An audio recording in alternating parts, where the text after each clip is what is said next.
Mr. Undersecretary General, Excellencies, respected Holocaust survivors and their families, ladies and gentlemen. It is an honor for me to be here today. And I'm here today to tell you a story about heroes and heroines, about how the common compassion that people have for one another can help fight the worst forms of oppression.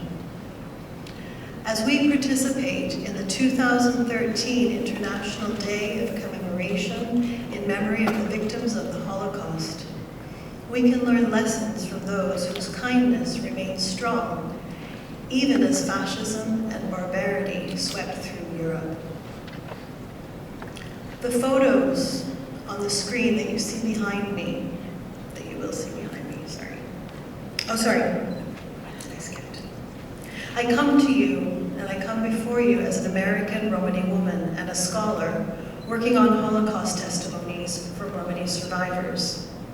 I grew up in a Romani community that did not talk about the losses our people suffered in Europe in the Holocaust. My community has been in the United States since the 1880s and did not know the extent or the details of what our brothers and sisters were suffering in Europe. But all of us lived under the cloud of that unspoken genocide. The photos you see on the screen behind me document Romani and Sinti experiences of life before the Holocaust. The identity cards and anthropometric measurements and racial categories and categorizations. The roundups and internments that began in Nazi Germany in the mid-1930s. The photos portray families, individuals, communities, about whose fate we know nothing, and whose story is not told in history books, nor most likely is it one that's commemorated in national archives. This past October, in Berlin, the memorial for the murdered Roma and Sinti under National Socialism was dedicated, directly across from the Reichstag in the Tiergarten. That memorial came 30 years after Germany officially recognized the racially based motives for annihilation of the Roma and Sinti, and nearly 40 years after the first activists began calling attention to the losses suffered by Roma and Sinti communities after the persecution had gone unacknowledged in the decades after World War II. Romani Woza, the head of the German Council of Sinti and Roma, a Sinto activist who lost 13 members of his family at Auschwitz-Birkenau, said, quote, "There is not a single family of Sinti and Roma in Germany who have not lost immediate family members. It shapes our identity to this day," end quote. Ladies and gentlemen, today is a memorial ceremony dedicated to those who were murdered, to those who lost family, loved ones, and community, to those who returned from the camps or hiding only to find their cultures and life worlds decimated, to those who survived genocide. But at the same time, this year's theme, Rescue During the Holocaust, the Courage to Care, encourages us not only to remember the dead and to commemorate the survivors, but also to celebrate the heroes, those who reached out beyond their families, beyond their communities, who, in the work of saving others, ran the risk of losing their own lives.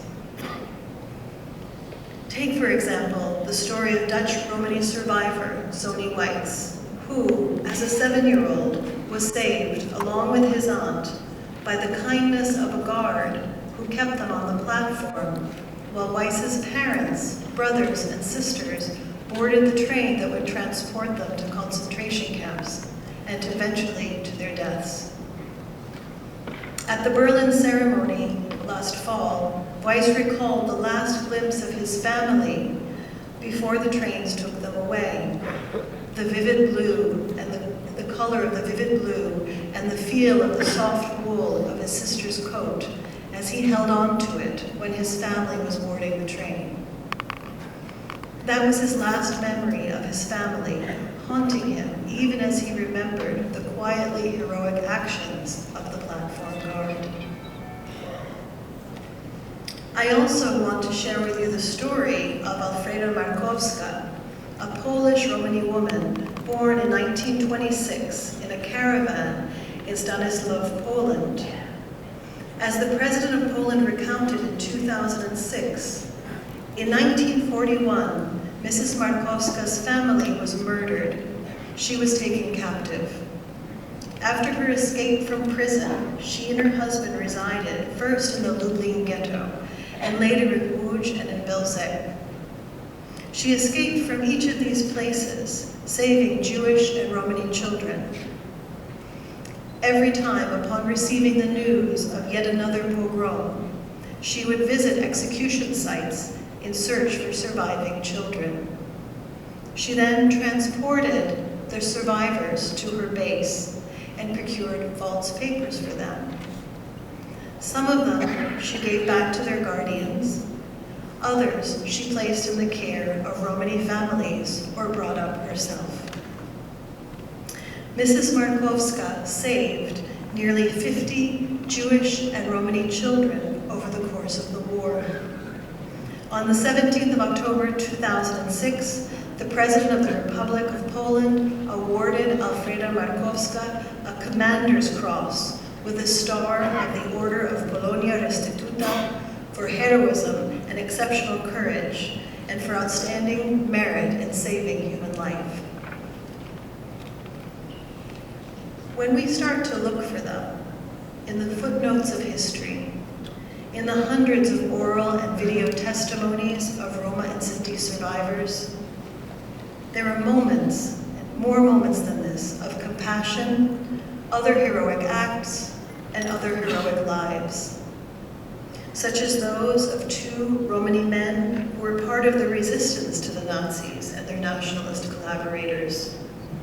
Amilcare de Bar, who worked with the Italian resistance, and Josef Ethel from Czechoslovakia, who worked clandestinely in the Mukasevo ghetto and was able to hide people and to provide food aid and carry out resistance activities both inside and outside the ghetto.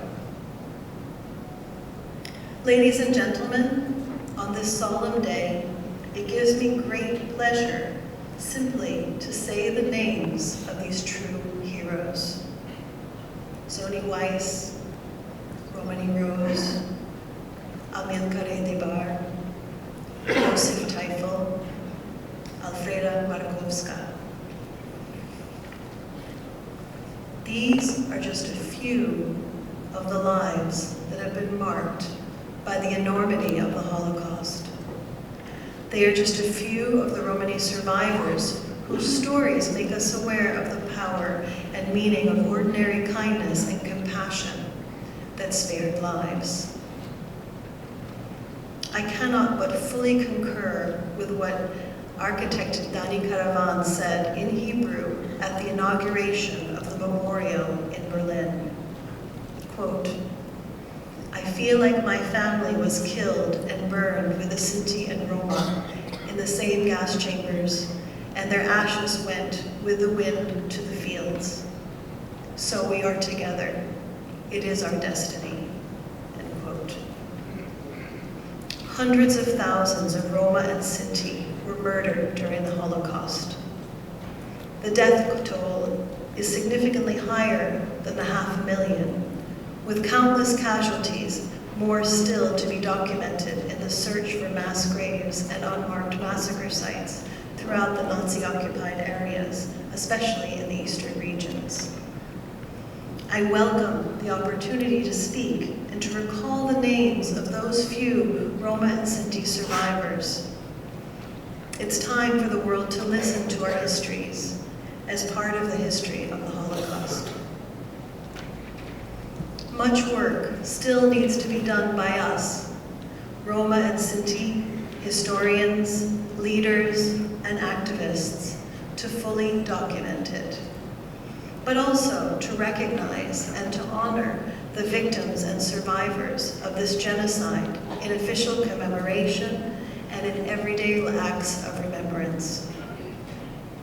Such recognition also means the continuous fight against racial and ethnic violence and discrimination, which unfortunately Roma and Sinti are still targets of in many places in Europe at the current moment. Events like the one we are holding today are fitting places to raise such concerns. We all need to be vigilant and stand up against xenophobia, hate crimes, discrimination against anyone, including our own minority. Just as ordinary kindness and compassion could help spare lives during the Holocaust, there remains a need for solidarity, for compassion, and for heroism in our uneasy times, in which some politicians, nation-states, and extremist groups alike throughout Europe are renewing calls for our destruction. Today, even as we remember the dead, we honor the living, the survivors and the heroes among us. And we renew our commitment to documenting, to listening to, and to claiming our histories as part of the larger history of the Holocaust, as part of the larger history of Europe and of the world. And in so doing, we renew our commitment to the legacy of Amilcar Etibar, Josef Tifel, and Alfreda Markowska, and the countless unnamed heroes who rose to the occasion and risked their lives in the face of xenophobia, intolerance,